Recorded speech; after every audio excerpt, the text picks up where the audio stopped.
Какво е общото между Бекет и Койчев? Общото е в заглавието ми, щастливи дни. Това е общото. Иначе не смея и да помисля за нещо общо. Кога изкуството е предмет на щастие? Когато е добро изкуство, което тогава е предмет на щастие. И когато го предусещаш,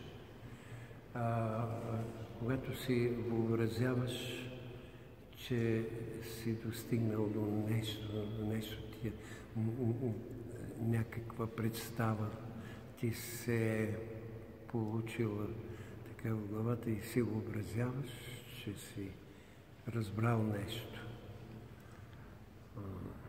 И като почнеш да го правиш, става вече сложната работа.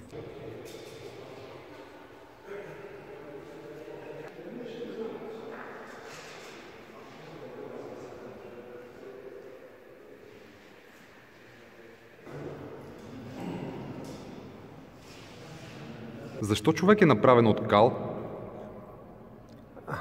Защото това е най-благородното нещо. Калта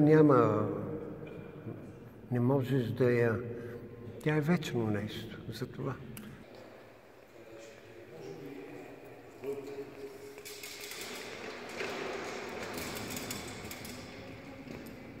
Кога артистът става свободен?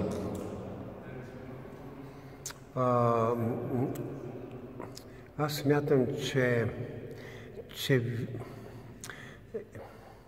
имаш предразположение да си свободен или не свободен. Мисля, че това е вродено по някакъв начин. Мисля. Разбира се, много обстоятелства други, но така. Въпросът ви, понеже ме изненада, и така го мисля. Доколко изкуството има общо с истината? Да, интересно е това. Изкуството, смисъла, целта на изкуството е да търси истината, като предварително знае, че не може да я достигне. Но това е единствения смисъл. За какво служи изкуството? Изкуството служи то за нищо друго, освен за самото себе си служи. То няма друг никакъв смисъл, освен собствения си смисъл. Докъде стига свободата на Павел Койчев?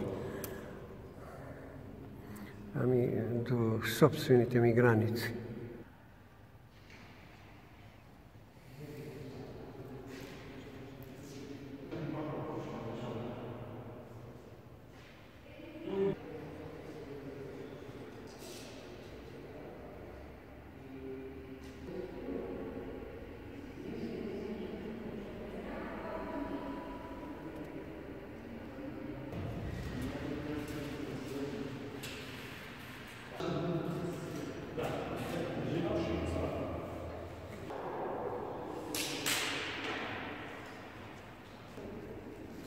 Нетипично за мен,